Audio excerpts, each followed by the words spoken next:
Prior to tonight's meeting, we'll have an invocation offered by myself, followed by the Pledge of Allegiance. God, in what may be our greatest time of need, please be with our government officials and their staff as they deal with the challenges of today. Give them wisdom on how to best respect everyone.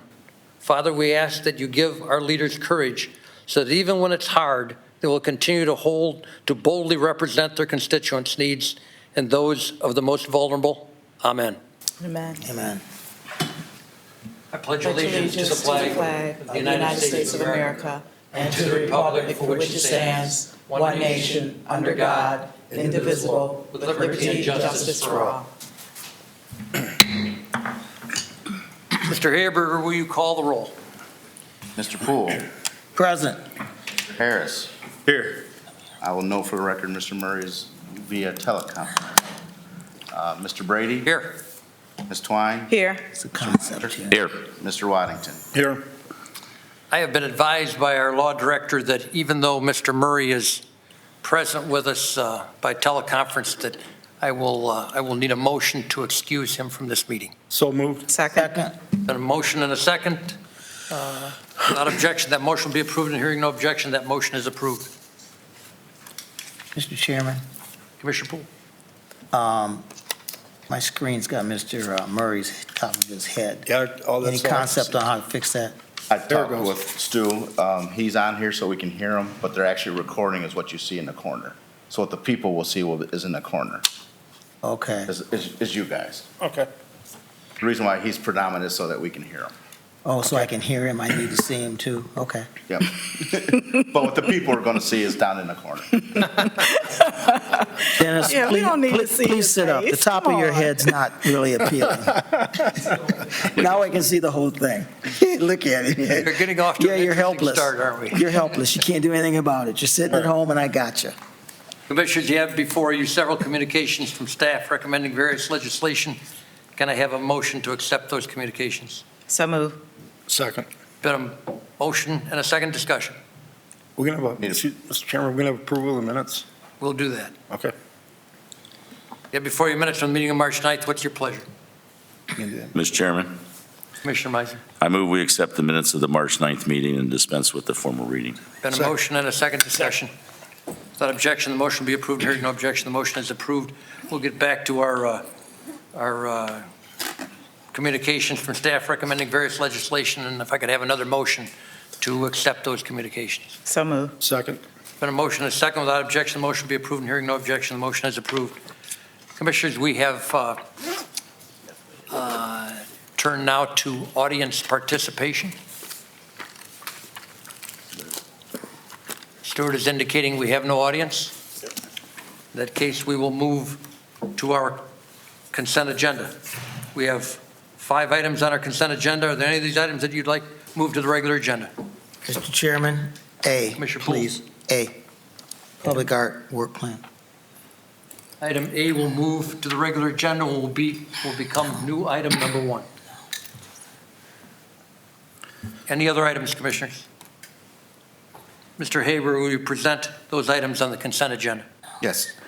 Item A is the annual payments to Software Solutions, Inc. for financial management software. Item B, 1, 2, and 3 are 3 resolutions submitting applications to Erie Regional Planning Commission, Metropolitan Planning Organization for financial assistance for the East Water Street and West Monroe Street and East Perkins Avenue resurfacing projects. Item C is the payment to Wonderware North for software and maintenance of supervisory control and data acquisition software for the wastewater treatment plant. And item D is the sale of parcel located at 515 Cold Creek Crossing Boulevard as part of the city's land reutilization program. Commissioners, having heard these items on the consent agenda, what is your pleasure? Mr. Chairman, Commissioner Meiser. I make a motion to accept consent agenda items B, C, D, E, and declaring that all ordinances and/or resolutions as drafted and presented to the City Commission under the consent agenda shall take effect in accordance with the section affected in the ordinance and/or resolutions will be in accordance with Section 13 or 14 of the City Charter. Second. Been a motion and a second. Mr. Haberger, will you poll the commission on the motion? Ms. Twine? Yes. Mr. Meinzer? Yes. Mr. Waddington, Yes. Mr. Poole, Yes. Mr. Harris, Yes. Mr. Brady. Yes. Now on the ordinances and resolutions. Klein, Yes. Mr. Meinzer, Yes. Mr. Waddington, Yes. Mr. Poole, Yes. Mr. Harris. Yes. Mr. Brady? Mr. Brady, sorry. Yes. Those ordinances and resolutions are passed. Mr. Haberger, will you present the new item number 1, formerly item A on the consent agenda?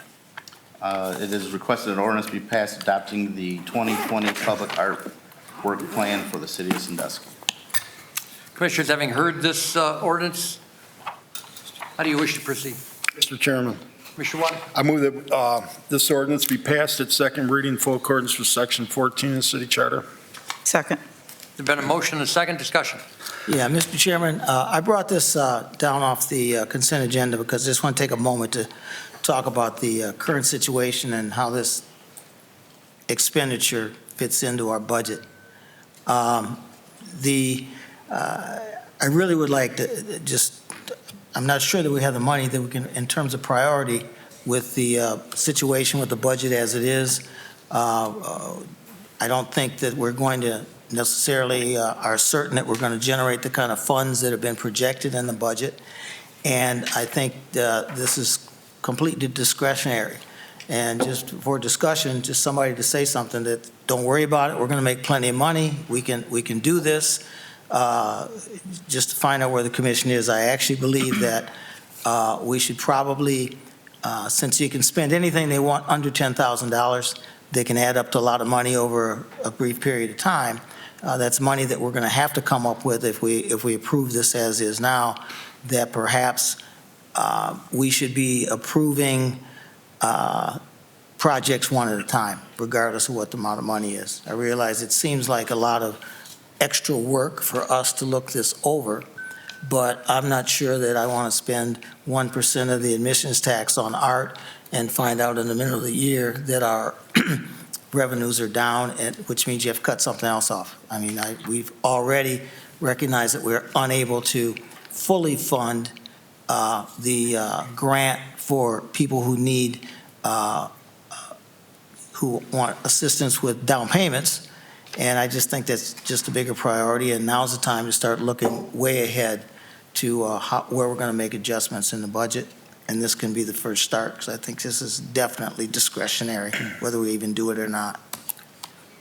Mr. Chairman, Commissioner Waddington? I sat in the finance meeting on Friday, and I agreed with them. We also, everyone supported the budget for this year. And I think we've got Audit Finance Committee. I certainly trust our city manager, Mr. Whoopser, with this. And I think, I understand the budget was developed before the crisis hit, as far as we don't know where it's going to go. I'm still good with passing this, and also after Friday's meeting with the budget, and then they're going to tinker with that. I'm sure the Audit Finance Committee is going to be meeting. I think they're going to be going monthly meetings now, and let them massage out the numbers. You know, so I'm going to still support this. Hopefully this turns sooner than later, this economic climate that we're in now. Commissioner, additional discussion. Mr. Geez, I started talking like Mr. Meiser. Whoopser. Mr. Chairman, I read the supporting documents. I see 30,000 was left over from last year through you to Mr. Whoopser, I suppose. Is this a line item that later, this is going to be weather dependent. It's going to have to be done during warm weather months, so it's coming up. So I don't know if it could be delayed a little bit later and still get accomplished. And if it is delayed, and if it is put off, is that something that would go back into the general fund if we needed it to be?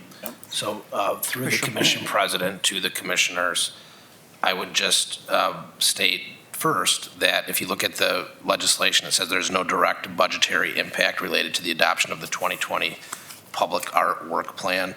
This is the plan for work, and with many things in addition to that Public Art Plan, we've instructed staff to put a hold on putting any projects forward now, whether they're $100 or $10,000 or more, and requiring legislation, because we're doing a complete analysis of what can be stopped at this point that isn't contractually obligated, and how much we could save in the event of the pandemic that we're dealing with now impacting the budget, which we know that it will. And I know we'll have a larger conversation about this when we get into the budget document, but I can assure you that the adoption of this plan is not going to lead to the expenditure of any funds without much further scrutiny in the Finance Department, my office, and eventually the Arts Commission and the City Commission. I would assume that nearly everything we're doing and everything that you talk about with today's budget is to be determined on some level as we, over the course of the next several weeks, understand the financial impact. That being said, this is a plan, and I think it is important to have that work plan in place and adopted today. But again, we're going to be seeing a lot of changes, and we do have to do some legal analysis here because there was legislation passed by the commission that looks at setting aside a specific amount of funding for public art. We believe that there is a workaround with that, but we want to make sure that before we redirect any funds that we have a legal analysis from Trevor as to how exactly we could do that in a time of recession, but without abandoning those programs as the budget strengthens, hopefully as soon as possible. So I'm happy to answer any further questions, but I would encourage the passage of this plan with the understanding that you're not going to see direct spending from the Public Art Capital Fund for a while, and certainly not before we've done a complete analysis of what we expect the deep impact of the COVID-19 crisis to have on the 2020 budget. Thank you, Mr. Webster. Commissioners, additional discussion. Mr. Chairman, can I speak? Miser. I'm allowed to speak twice, okay. I'm downtown almost every day, and I would see tourists in front of that one mural on the back of the State Theater every day taking pictures of Sandusky. So it really does add a lot of value and culture to the city. So I will support it with Mr. Webster's advice. Thank you. Commissioners, additional discussion. Mr. Chairman, just a last comment. All of the things that are included in this plan do not require that we pass this plan today.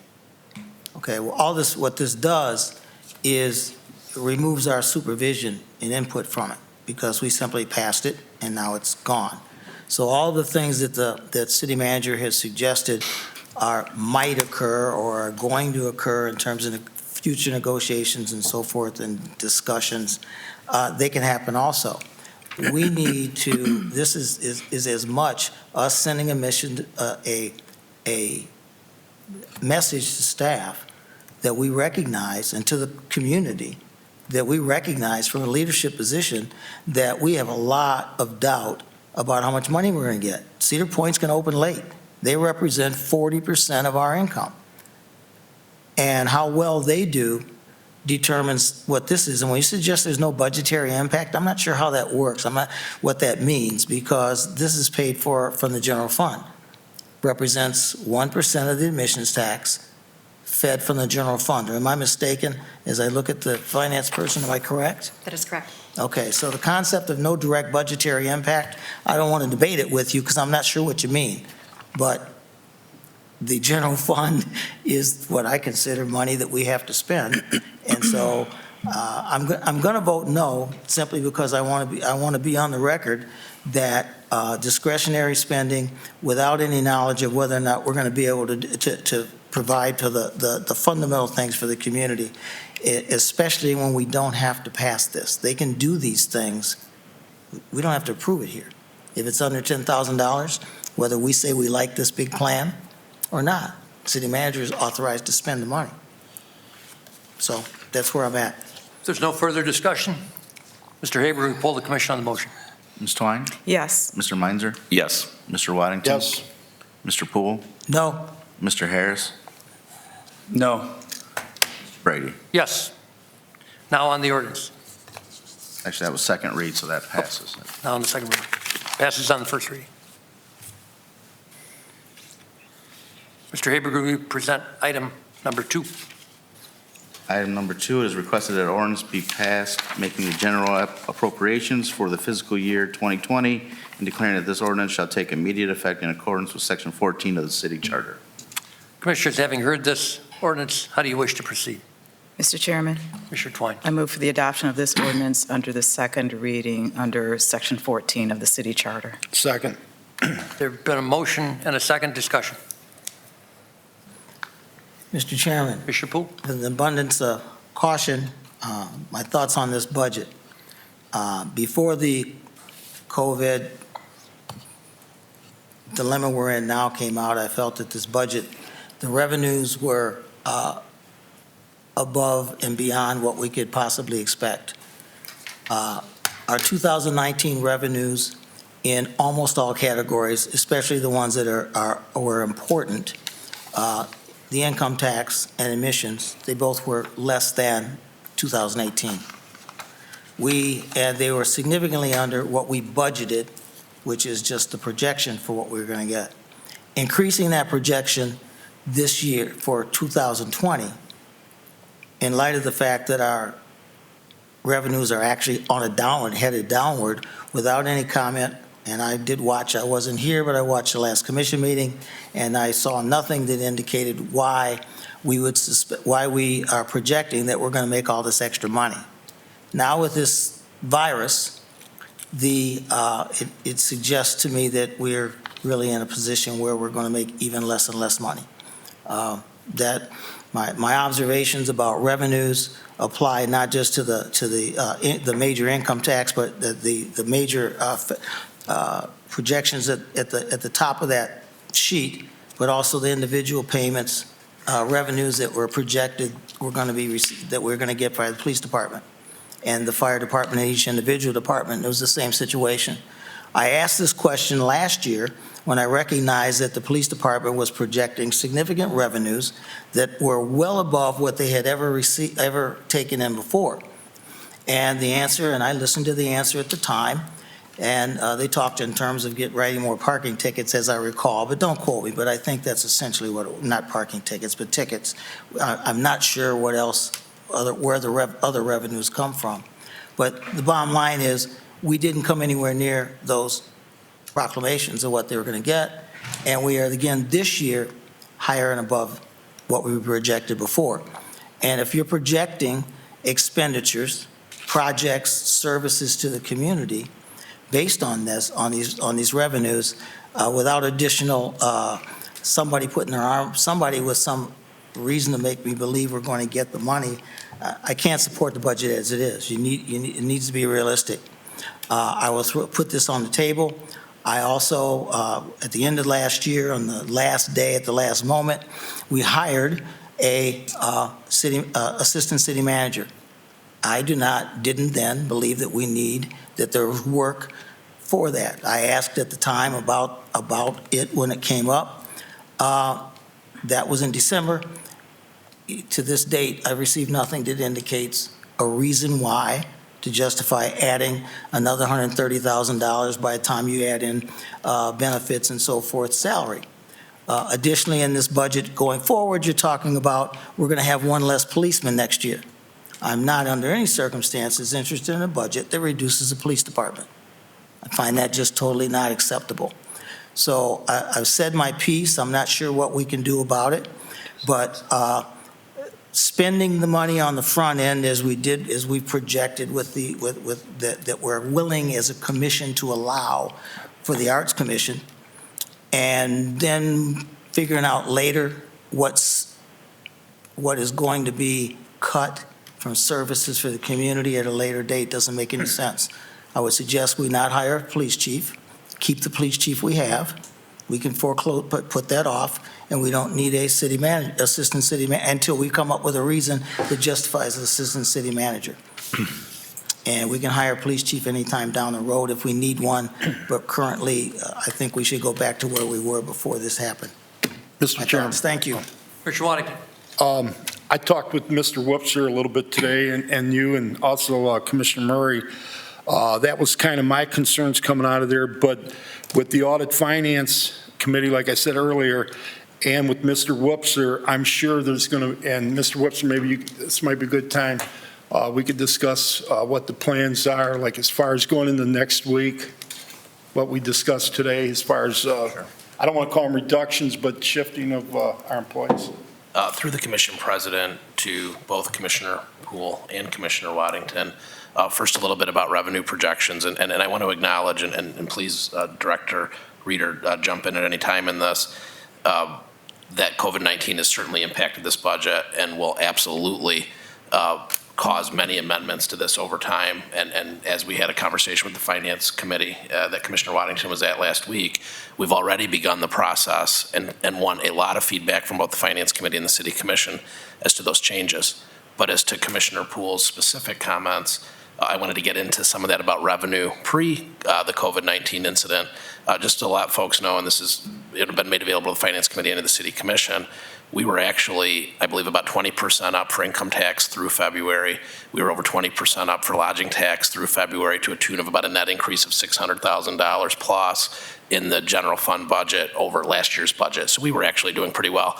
And as Director Reeder stated, through March of income tax revenue, we'd collected 20% of year-to-date amounts, or $2.3 million. That's very high for this time of year. And also why it's so frustrating that all of us are going through this now, because it was a very strong economy that has been derailed. And so I just wanted to make sure, and to Commissioner Poole's comment about fewer police officers, there was a budgeted second school resource officer that was going to be funded through the school system.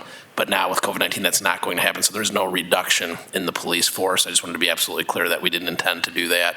And as we do look at necessary changes to the budget, we already set in our staff priority last week is that we want to impact as little as possible police or fire. And so as it gets to the public art projects that Commissioner Poole mentioned earlier, or if it gets to all of our capital projects, salaries, et cetera, we've already begun a process of what has to happen this year, what are we already contractually obligated to do, where can we find savings in our programs, in our capital projects, and any consultant projects that have yet to be contractually obligated by the city. And we're looking at a number of things that we can do to control non-staff related costs. And we're also evaluating all of our staff related costs. You mentioned the promotion of Chief Orzak to the Assistant City Manager position. We have decided to delay or postpone the search for the new police chief, and Chief Orzak will be continuing to be police chief while providing support through the assistant city manager role. But that, as of now, has no impact whatsoever on this year's budget. And so, I like the opportunity to answer these questions as you have them, and I'm thankful for them. But I just want to make sure that all of you know that we know this budget is going to change dramatically. The governor today said that they're doing a hiring freeze at the state level, and then they expect the state budget to be impacted up to as much as 20%, and mentioned that they built up a rainy day fund, and it's raining. And I'd say that's probably going to be true at the local level. And a reminder, and it's really a testament to the leadership of this commission, as well as to the staff, and as well as to our community partners in the Finance Committee, that we sit going into this recession in better financial standing than in the recent history of Sandusky. We have a reserve that is high. We had a budget that was performing significantly better. We have a payroll stabilization account with over $1 million deposited in that over the last several years. And through going to self-insurance, had a significantly overfunded healthcare reserve. Does that mean that we're not going to have to make deep changes or cuts to this year's budget? Absolutely not. But I think it is a reminder that we don't have to blink in the eye or panic in the eye of this challenge. We can go forward and we can plan from a position of strength. And that strength did not happen by accident. It happened through hard work and gutsy decisions made at the commission level, the Finance Committee level, and the staff level. With that, I don't know if Michelle wants to add anything, but I'm happy to answer further questions. So. The only other comment that I would mention is that Eric mentioned, we were up in income tax to the tune of $345,000 to date compared to the same time of 2019. So things were really looking good, and unfortunately we got hit with a curveball now, so we'll readjust and we'll be looking at this budget daily and seeing where we can make some cuts. Mr. Chairman, Commissioner Waddington. I'd like to hear from Mr. Murray was on with me in 07, 08. We went through something similar like this where we had to lay people off, and that was ugly. So I'm hoping that we transition into something entirely different. I don't want to have police and fire on, out in the streets. Maybe you could comment. Well, I'll offer these opinions, Mr. Chairman, I'm sorry. Commissioner Murray. Thank you. I'll offer these thoughts since Commissioner Waddington requested them. None of us knows what lies ahead. This could be contained in a couple of months, it could be longer. We don't know what our primary revenue sources are going to look like. I do agree with Mr. Woopser that we are in as good a position, I think, as any local government can be. I am very confident that between our directors, finance director, and in particular, and Mr. Wobser, that we will make mid-course adjustments as quickly as possible. I also agree that now is not the time to panic, that we do need to continue to focus on providing our core services, police, fire, water, and sewer. The rest of these things may have to take a back seat. Exactly when that has to happen and how deep those cuts have to be, we don't know right now.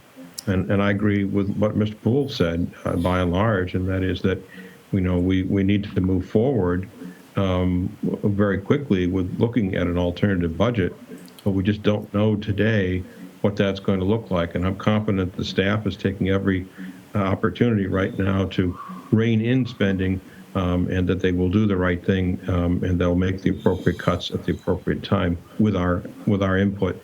But I don't think we can gather all that today. Thank you. Thank you, Commissioner Murray. Additional discussion, Commissioners? Mr. Chairman, Commissioner Meiser. just for clarification, I believe, but I'm not sure if I heard it again tonight, we have to pass the budget by the end of March. So and to continue to operate, we have to do it tonight. And I think none of us want to sit here too long and have a long discussion with all the events going on around us.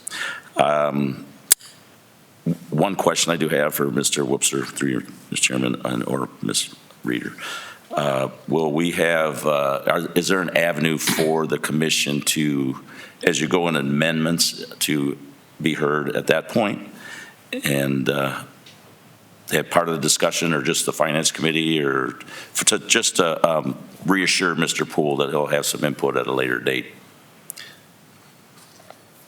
Through the commission president to Commissioner Meinzer, my understanding is that amendments to the budget have to be approved at the commission level legally. And so not only would we, and that is though why we have sped up the finance committee meetings to have them on a monthly basis, so that we can get their feedback as appointees of the city commission. And we'll certainly be getting the feedback of the city commission before we make any necessary changes. The reality is we've already begun to freeze as much spending as we can, but we also need more information, even as we do that, to understand what the impact will be to the budget.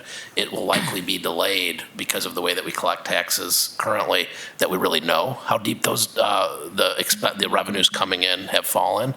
And as Commissioner Murray stated, some of this remains to be seen because we don't know the end of the challenges that we're going to be facing. I don't know if Director Reeder wants to add anything to that. So absolutely, the commission will get great feedback, and we can't amend this budget without your passage. Commissioners, the whole world changed four weeks ago, and this budget has been being worked on by staff, department heads, finance director, Mr. Wobser, for much longer than that. To depart from it now is like throwing the baby out with the bathwater, I believe. I believe that none of us believe that this budget is how we're going to conduct business the next 12 months. There are going to be serious trimmings of every piece and part of this budget. We need to be prepared to take those on as the picture becomes more clear. It is not clear today. What is clear today is that we have an obligation to pass the budget by April 1st. And I can assure you that we are all amateurs sitting at this table as far as finance goes, I believe. What we rely on are our finance director, we rely heavily on staff, and we rely even more heavily on unpaid volunteers on our finance committee who have endorsed this budget and have endorsed this action. For me, that's good enough to move forward. Additional discussion. Mr. Chairman, I'd just like to address Mr. Poole's one other thought was, if I'm remembering correctly, back when we discussed having Chief Orzak as Assistant City Manager to support Mr. Wobser, it was because of the vast amount of development going around on right now, and it was an approximately maybe a 2-year type of a thing. So the budget in there, this isn't a position that's going to be a permanent position, if I remember correctly.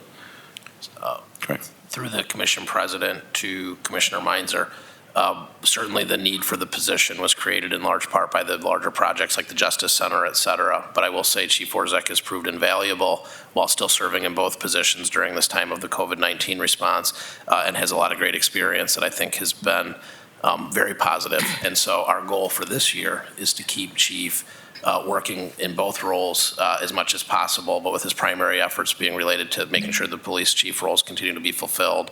And anything beyond that, we'd take on a year-to-year basis when we know more about the health of the budget related to, our ability to spend or maintain positions. There's no further discussion? Mr. Chairman, Commissioner just a Poole? couple final things. This $345,000 additional money that we received the first quarter, Ms. Reeder, do you have any concept of why we have such an influx? Did we open factories that added more people, or what do you think of that? What do you think occurred? Or do you have any thoughts, do you have any way of knowing? You may not. Sure. Through you, Mr. President, to Commissioner Poole. Through the most recent report from Rita, where we're up the most is withholding dollars. So those are the dollars that are coming in from the employer. They're withholding the employee's portion of the city's income tax and remitting that to the city.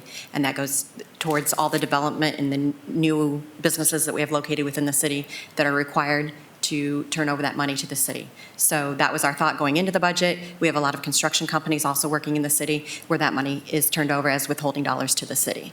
So that was a big reason why our budget number was up for income tax, and it proved to be true for the first 3 months of the year. Income tax, okay, that's one, but thank you. And if I could, through the commission president, Commissioner Poole, that $345,000 is specific to only the local income tax. We were actually, in fact, up over $600,000 in total. And another big reason for that was a massive jump in the lodging tax collections, I believe, that were up about over 20%.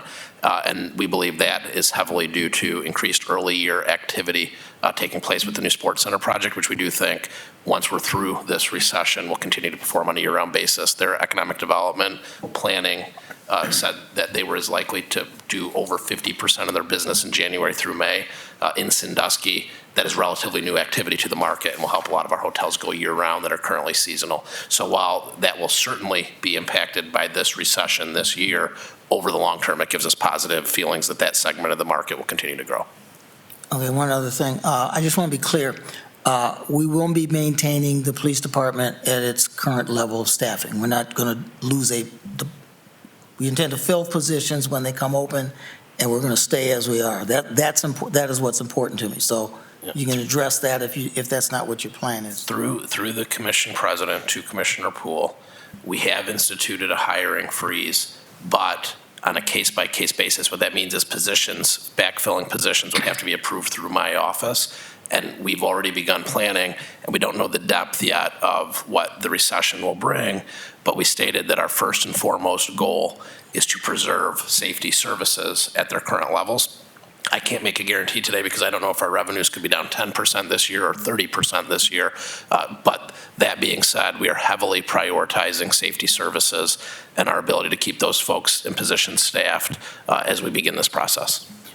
Okay, the other thing, Mr. Meinzer asked a question, and I need to, perhaps you can expound on how commission is going to be involved in this decision-making, since ultimately these decisions are ours to make. So that's really what I thought his question was, about how we were going to be involved, and you said we'd be heavily advised. I could go back and see, but it didn't kind of clarify that. How do you see going forward this commission is going to be involved in those decisions? Through the commission president to Commissioner Poole, my understanding is the Finance Committee has been put into place by the City Commission as the first stop before the City Commission as it relates to really important financial matters. With them meeting on a monthly basis, we think we'll be able to have your appointees help guide us through this process. In addition to that, Director Reeder and myself have an open door to the concerns, as we have always had an open door to the concerns of the commission, and we'll do our best to proactively communicate with you. But remember, the last stop before home on any budget amendment is the City Commission. We cannot amend this budget without your vote. So Commissioner Poole, if you'd like input beyond your role at the table or the Finance Committee that this commission has appointed, I welcome you to make an appointment with my office and Director Reeder's office, and we'd sit down with you together and go over every line of this budget to your satisfaction, sir. May I suggest that I'm certain that you extend that courtesy to every commissioner, not just to Commissioner Poole. Of course. Mr. Chairman, may I suggest, first of all, that the Finance Committee does not make the kinds of decisions that we do. They look at the numbers that are presented to them, and they assume that we've spent the money wisely. Now, the issue of you're going to look at it on a case-by-case basis and perhaps cut a police officer out of the process, but somebody retires and not fill it back, that is a policy decision that we need to be having a conversation directly about. And that's not a conversation that you have with the Finance Committee. There are other positions within this organization that I, as a commissioner, think are less priority than a policeman. And so Finance Committee isn't where I have that conversation. It's where we have this conversation. What is the priority of what kind of services we're going to provide to the community? So cutting out a police officer so that I can have a downtown event coordinator isn't really something that I support. And all I'm looking for is where is it going to be discussed where it has any value? Because it certainly has no value at the Finance Committee, because I've talked to Finance Committee members, and they're not interested in our operations. Bottom line, that's why everything that goes through them is approved. If the numbers work, they go, okay, because they have nothing to say. They're not the least bit interested in what you spent the money on. So this is just talk, and it's not. We are responsible for deciding the services, and spending money on art, and then saying, oh, gee, we're out of money. I can't afford to have a police officer 5 months from now because somebody retired, I think is reckless on our part. Now you can vote. I'm done. Mr. Haberger, will you poll the commission on the motion, please? Ms. Twine? Yes. Mr. Meinzer? Yes. Mr. Waddington? Yes. Mr. Poole? No. Mr. Harris? Yes. Mr. Brady? Yes. Now on the ordinance, please. Ms. Twine? Yes. Mr. Meinzer? Yes. Mr. Waddington? Yes. Mr. Poole? No. Mr. Harris? Yes. Mr. Brady? Yes, that ordinance passes under Section 14. Mr. Haberger, will you present item number 3, please? It is requested an ordinance be passed authorizing and approving a grant in the amount of $37,500 through the Housing Development and Beautification Grant Program to Case Development LLC in relation to the property located at 409 West Water Street, and declaring that this ordinance shall take immediate effect in accordance with Section 14 of the city charter. Commissioners, having heard this ordinance, how do you wish to proceed? Mr. Chairman, Commissioner Waddington. I move for the adoption of this ordinance under suspension of the rules in full accordance with Section 14 of the city charter. Second. Been a motion and a second. Discussion.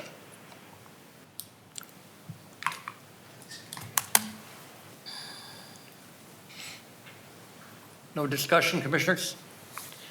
Mr. Haberger, will you poll the commission on the motion, please? Ms. Twine? Yes. Mr. Meinzer? Yes. Mr. Waddington? Yes. Mr. Poole? Yes. Mr. Harris? Yes. Mr. Brady? Yes. Now on the ordinance. Ms. Twine? Yes. Mr. Meinzer? Yes. Mr. Waddington? Yes. Mr. Poole? Yes. Mr. Harris? Yes. Mr. Brady? Yes, that ordinance is passed. Mr. Haberger, will you present item number 4, please? It is requested an ordinance be passed authorizing and directing the city manager to enter into a contract with Browning Ferris Industries of Ohio, doing business as Republic Waste Services of Sandusky, Ohio, for the 2020 yard waste collection service, which is available for the period of April 1st, 2020 through December 31st, 2020, and declaring that this ordinance shall take immediate effect in accordance with Section 14 of the city charter. Commissioners, having heard this ordinance, how do you wish to proceed? Mr. Chairman, Commissioner Twine. I move for the adoption of this ordinance under the suspension of the rules in full accordance with Section 14 of the city charter. Second. Motion and a second. Discussion. Yard waste. Any discussion on yard waste, commissioners? Mr. Haberger, will you poll the commission on the motion, please? Ms. Twine? Yes. Mr. Meinzer? Yes. Mr. Waddington? Yes. Mr. Poole? Yes. Mr. Harris? Yes. Mr. Brady? Yes, and now on the ordinance. Ms. Twine? Yes. Mr. Meinzer? Yes. Mr. Waddington? Yes. Mr. Poole? Yes. Mr. Harris? Yes. Mr. Brady? Yes, that ordinance passed. Mr. Haberger, will you present item number 5, please? It is requested an ordinance be passed authorizing and directing the city manager to enter into a contract with Precision Paving, Inc. of Milan, Ohio, for the 2020 local street resurfacing project. Commissioners, have you heard this ordinance? What is your pleasure? Mr. Chairman, Commissioner Twine. I move for the adoption of this ordinance under the suspension of the rules in full accordance with Section 14 of the city charter. Second. Actually, just to note that this was not section 14.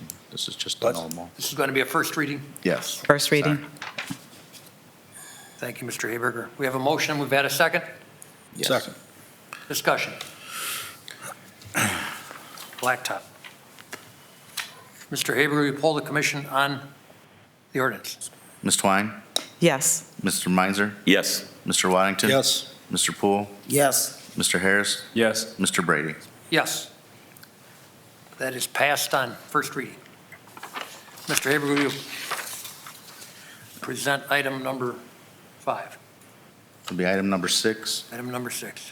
It is requested an ordinance be passed authorizing and directing the city manager to enter into an agreement for professional design services with LJB, Inc. of Fairview Park, Ohio, for the Warren Street reconstruction project and declaring that this ordinance shall take immediate effect in accordance with Section 14 of the city charter. Commissioners, having heard this ordinance, how do you wish to proceed? Mr. Chairman, Commissioner Meiser? I move for the adoption of this ordinance under suspension of the rules in full accordance with Section 14 of the city charter. Second. Been a motion and a second. Discussion.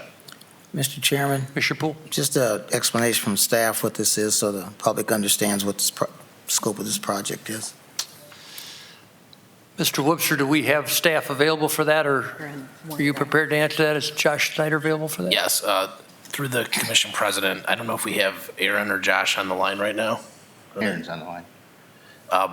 I can speak to the. Actually, Go ahead.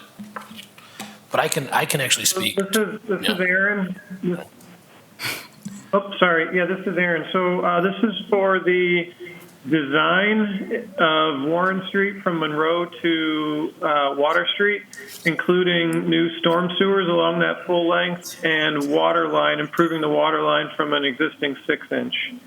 It includes curb, gutter, and the bike infrastructure that would connect Huron Park to the waterfront. And if I could add to that through the commission president. Sure. If you remember, several years ago, a gentleman came to the old city hall and talked about the deplorable condition of Warren Street from Monroe to Shoreline Drive. It is by far the most unimproved actual street that we have in the entire city of Sandusky. When you look at it from a pavement management perspective, the reason we weren't able to do it immediately with new street resurfacing jobs is because it is such a massive reconstruction. It is basically building a new street, as Aaron mentioned, with the sewer and the stormwater, et cetera. And so when we received the new gas tax dollars from the governor last year, Aaron really felt like this was the first time that we had the resources to tackle Warren on a larger scale and to bring that back to an actual road standard. And so we think it's very important, again, as we're analyzing all of the projects that we should or shouldn't go forward on, this was one that was recommended by Public Works as absolutely still being necessary and something that we should continue design with this year. Thank you, Mr. Webster, and thank you, Aaron. Additional discussion, Commissioners? Mr. Chairman, Commissioner I Waddington? know when we did the cleanups down there, I'm sure you were probably a couple of them down that way. That was a common thread that we heard through the Warren Street area. And we did have someone come to, I think maybe as many as 2 commission meetings, like we kind of forgot or left it off. So that's great news as far as I'm concerned. Commissioner Waddington, you're correct. I recall at the time there were some that accused us of throwing good money after bad because the fix that we provided was certainly a temporary fix. But it was so unfair to leave it in the condition that it was, that it's one of the rare times that I think that I did support and continue to support that move. And now finally here we are 2-3 years later and we can do it right. We have an obligation to those residents to get it right. Okay. Mr. Chairman, I suggest we do a ribbon cutting. It's been so long for the folks. Excellent ideas by one of the young people in the neighborhood, perhaps. Mr. There's no Chairman? further discussion, Commissioner Poole? Just Chairman, yeah, this is an excellent project. When do you expect this to actually be built? When do we have finances, obviously, to have a design? What's the short or long-term plan for actually doing the project? Aaron, do you have a timeline on something like this? Yeah, we're hoping to apply for funding at some point later this year through OPWC and other resources, which would give us sometime middle of next year to begin construction on it is our goal right now. Okay. Thank you. Good, thanks, Aaron. If there's no further discussion, Mr. Haberger, will you poll the commission on the motion? Ms. Twine, Yes. Mr. Meinzer, Yeah. Mr. Waddington? Yes. Mr. Poole? Yes. Mr. Harris? Yes. Mr. Brady? Yes. And now on the ordinance. Ms. Twine? Yes. Mr. Meinzer? Yes. Mr. Waddington? Yes. Mr. Poole? Yes. Mr. Harris? Yes. Mr. Brady? Yes, that ordinance is passed. Mr. Haber, we present item number 7.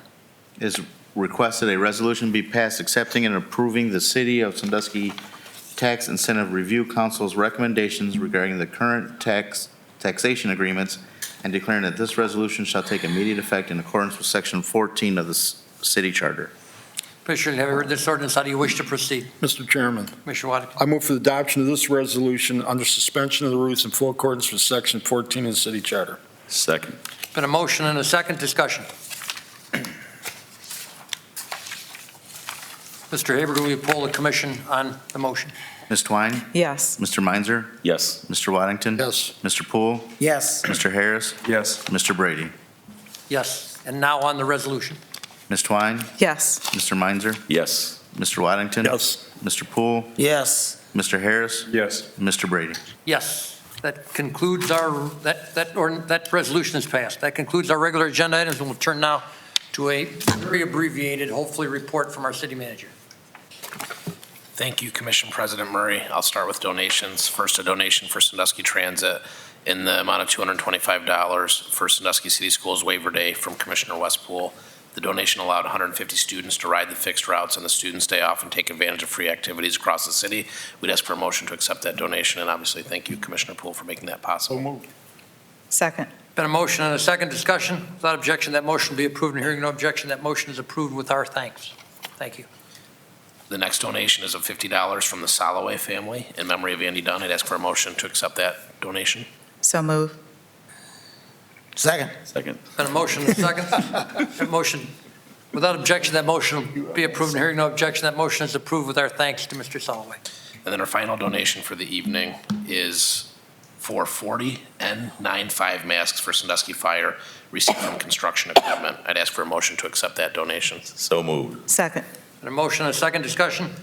Without objection, that motion will be approved, and hearing no objection, that motion is approved with our thanks. And with that, I don't intend to read the manager's report tonight. It has been submitted to the commission and put onto the agenda. I do want to just say a few brief words about the preparedness of the city for the 2 weeks ahead based on the governor's order. We had been putting a plan in place for over a week to move to essential services. All of the commission has been updated via email and an attached letter of our plan to do that. The staff that will not be considered essential will be instructed to be on call or working from home over these next 2 weeks. But I just wanted to let you know that morale is high and we're ready. Those who will be working are excited to serve.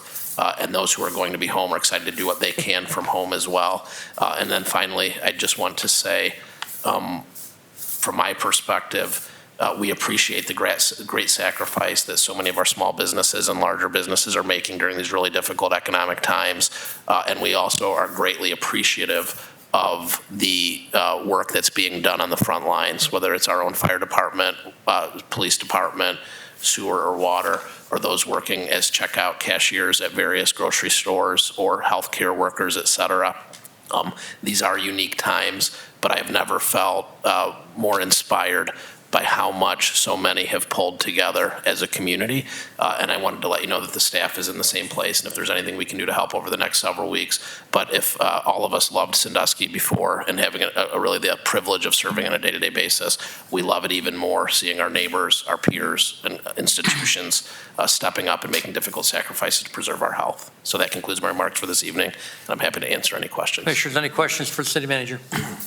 Mr. Chairman, Commissioner I Twine. don't have any questions, but I want to echo Eric's comments about city staff, as well as the public, just kind of rallying around our stay-at-home mandates and protecting each other and protecting our family and friends. We are in unprecedented times, and having everyone pull together to try to address the issue in the best orderly manner that we can makes it easier for everyone to do what everyone needs to do. So I do want to thank the city staff for all the work that they've put into it and trying to come up with ways to honor the social distancing and those that can work from home. We don't know how long we're going to be in this situation, but again, I appreciate the city and the public basically pulling together and supporting those things that we need to do to keep our community safe. There was a lot of discussions about our budget tonight. I do believe at some point in time we're going to get beyond this. I'm appreciative of the staff for being mindful of, things that are unknown at this point in time, but taking the recommendations of the Audit and Finance Committee and working together to figure out some of this honestly is on the fly, but also taking into consideration that we can't throw caution to wind and just go with what we had planned for. We have to make adjustments and balance that with, at some point in time, we're going to be out of this. So again, thank you all for what you do. Thank you, Commissioner Twine. Mr. Chairman, Commissioner Waddington. I'd like to discuss tonight, where do we go? Mr. Murray, at some point, I think over the weekend, said that there might be legislation on the state level that we could meet by Skype or as a commission body, because we don't know what's going to happen in 2 weeks. They may not even allow us to. So what's our plans? And then I'm sure Mr. Whoopser, we can contact him anytime and find out day to day or what's going on, but I'd like to know what's our plans for 2 weeks, or this could turn into a month or two as far as legislation. I'm going to let Mr. Murray comment on that since he worked down at the state at one time. Mr. Murray. Well, I think Mr. Haberger has a better answer. Thank you for giving me the opportunity to speak to this, but it is my understanding that legislation has been introduced, may have been passed in one chamber or the other already, that will allow us to meet by Skype, and I think that's necessary, but hopefully return to in-person meetings where the public could participate as soon as possible. But the business of government needs to go on during this period, and I'm sure that the legislature will provide for that. Thank you, Commissioner Murray. Mr. Chairman, as a follow-up, how do we communicate then right now? So we'd have to check with Trevor then if we want to talk to I know now the daily meetings, I just found out today there could be 7 of us on there to listen in. So what do we do next week or the following week? I think the daily meeting is certainly a way to get an update, but you certainly can communicate with the city manager via email at any point in time, or text messaging or phone messaging, I believe. Is that correct, Mr. Webster? Yes. Mr. Chairman, I also believe that Trevor will keep us in the loop also with whatever legislation comes forth, that we can make sure that we're mindful of and following that information. Right. We are certainly in uncharted waters here, and men and women are never tested when times are good. You're tested in times like these, and our test began a few weeks ago, and I believe will continue for more than a few weeks. I do believe that the yeoman's work that staff has done, our city manager has done, our law director has done, our departments that have done, is going to play a key role in how we come through this successfully, and I believe we will come through it successfully. We are going to be proceeding one step at a time. I think it's imperative that we do not get ahead of ourselves. I think we've been prudent tonight in passing a budget. None of us are foolish enough to believe that we are going to have a banner year. We're going to eat this 1,000-pound gorilla one bite at a time, and that's exactly how we're going to get through this, by working our way through it one day at a time. Mr. Chairman, as far as meetings, they're often we didn't maybe speak to that. Okay. Not our commission meetings, I'm talking about Mr. Haber, can you give us some clarity on city meetings? Through you, Commissioner Waddington, or Commissioner President, to Commissioner Waddington. Right now, we are planning on canceling, and actually, I think we started that last week, canceling any and all meetings for the unforeseen future. If something does come up that is of a necessary and immediate attention, we plan on calling those meetings then. But up for now, we're canceling all meetings at least to the end of this, to April 6th. And Mr. Haber, that's a direct result, I believe, of the governor's order, stay-at-home order, is it not? Yes, and there was a couple ones that were close, and we moved them up to get them in last week. So right now, we just happen to have 3 weeks between now and the next city commission, so this actually falls on a relatively good time for us. So we will have much more guidance probably between now and the next city commission meeting. Thank you. legislature. Mr. Poole, Commissioner Poole? Yeah, Mr. Chairman, I do agree with Ms. Twine to a certain extent. I appreciate the yeoman's job that people are doing as a matter of the staff during this time. I expressed it earlier, and I'll express it now. It takes a little tarnish off of that, all these accolades we're giving when you're paying them time and a half for working what is normally regular shifts. I find it objectionable. I talked to some folks since you announced that we were going to, our essential employees were going to be paid for their entire time of working, time and a half. I made some phone calls to a grocery store, and the indication is that they're not paying time and a half. I called my daughter, who's a nurse, and they're not paying time and a half. Somehow or another, I think that as a commission, we've done a disservice to this community. We have individuals who aren't working at all. 72% of the people in the community are behind in the water bill. We have got some legitimate issues that are responsibility of this commission, and I simply disagree with paying time and a half to folks for doing, for example, if people who had to close their stores. We've negotiated time and a half for the police to watch their stores when they're locked up at night. I don't think that's appropriate at all. And I'm not sure we have the money to do that when we're talking about the budget. You folks seem to say that we do. And you've given no explanation. I take this position because no explanation has been given suitable that I think justifies that kind of payment. I wouldn't expect stores to charge $10 a gallon for milk. You ain't supposed to get a premium for doing your job, working for the citizens of this community. I put it in the same category. It's price gouging, whether it's specifically for an item or if we're just talking about a service that's provided. I find it inappropriate, and maybe I'm all wet, but that's where I'm at. Additional questions for the city manager? Mr. Chairman, Commissioner Vice.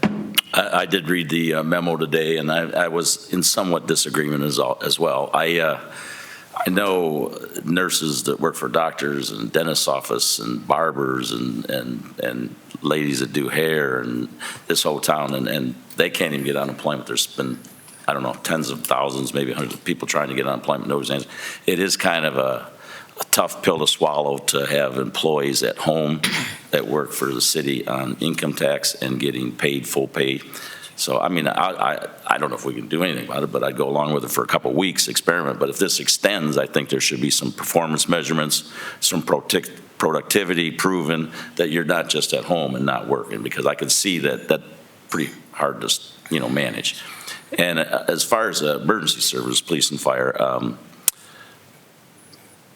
yeah, you signed up for it. I agree. And, we've been through AIDS, we've been through tuberculosis, we've been through anthrax, we've been through hazardous materials. We've had a lot of these things go in the past, and you just did it. But I know the young guys don't want to hear what you used to do.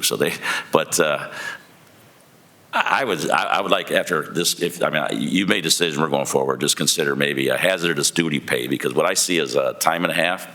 You get the guy at the top that sits at a desk. He's making exponentially more than the young kid on the bus, your ambulance, that's running around really being exposed to the germs. I think if you could make a flat rate or some sort of take into consideration the young men and women that are actually out on the streets, and where the top assistant chief or captain is not making that much more than them. If I could correct that just really quickly through the commission president to Commissioner Meinzer. No salaried worker will receive any hazard pay or time and a half. It is only hourly workers who are the laborers themselves. And there really has been a high rate of contraction of coronavirus among safety first responders, particularly police and firefighters, historically on holidays in which city workers are off, but our essential workers are on. They've always received time and a half. In times of emergency for weather, the county's contract, I know, calls for when the city goes to emergency so that some staff stay home, that emergency responders or essential workers have always received the time and a half. So that being said, that's why we went in that direction. But I think you all make good points, and I think your point particularly about 2 weeks for those who are non-essential, We know that that's not sustainable, but we wanted to have a smooth transition for these next 2 weeks, which is why we made those decisions. But we've already communicated both to those essential workers as well as to those who are going home or who are unable to work from home, that this is a short term during the governor's first 2 weeks. And we've already begun to put together plans for how we can do that. But no desk job will be receiving any pay beyond their existing pay. I'm an essential employee. I won't be collecting essential pay while I'm coming in. So I just want to make that clear that that's not happening. Mr. Chairman, I should have prefaced with my son-in-law and my daughter and my 4 grandchildren all. My son-in-law is a captain on the fire department. He's probably one of the highest paid in the department. So, I mean, it's a hard pill to swallow to see him go in and be exposed to this. But I want to let you know, what's always popular is not right. What's always right is not popular. So that's just why, I got mixed emotions about it, but it's tough. Mr. Chairman, Commissioner Twine. it has been my experience in public administration that essential employees do get time and a half. And I am glad that we're going to be looking at this over the next few weeks, seeing how things go. So, thank you. Commissioners, I think that city managers heard the will of this commission, and I think that I expect this to be a 2-week window, and I expect staff to reevaluate their position where they're at and bring that back to us with something tempered from there. And I think we all will support that as we support you now. Mr. Chairman, just the last word then. Commissioner Poole. We have not declared an emergency here. Okay, that's something very specific, number one. That is correct. And number two, it gets back to my original, what I've been talking about for a long time. We are now agreeing to do something that should have been discussed with us before it was committed. There's absolutely, if there's a contractual requirement that police and fire be paid something additional, then we should pay that because they've done that. But just arbitrarily, I'm not even sure that if I question it, if this is a contract, this is a cost over $10,000, that staff has the authority to even do it. And just because it comes to us late and it's already been done, that doesn't mean that we're being responsible approving it. So with that in mind, I'm going to make a motion that you can just fall without a second, that we not pay essential employees additional money until the commission has had time to review and vet and listen to reasons why. And people should get paid what they've been their contracts call for, and hourly workers who are in other departments that are also essential. This is what they signed up for. We have people in this community that are just happy to have their jobs, and just arbitrarily to make folks, oh, I wanted them to cooperate, so therefore, and that's not the word you used during this transition. I forgot the word you used, but essentially that's what I took from it. We want to make this easy going through. If they're not going to be supportive of the citizens that are paying them, that we got to pay them time and a half to get them to go with the flow to do their job, I think we have some real serious problems. And I may have over-explained what you said, but that's what I took from it in terms of your logic for coming through and doing this. So I make a motion that we not pay essential employees a time and a half as stated. There's a motion. Is there a second? That motion fails for lack of a second. Are there any items of old business? Are there any items of new business? I have one item. I need to have a motion made to set a public hearing for the CDGB fiscal year 2020 for our meeting in April the 27th of 2020. So moved. Second. Been a motion and a second discussion. Without objection, that motion will be approved. Hearing no objection, that motion is approved. That is the end of our agenda. Commissioners, I will ask for a motion to adjourn. So second. This meeting is adjourned. And Commissioner Murray still holds the record for the fastest meeting I have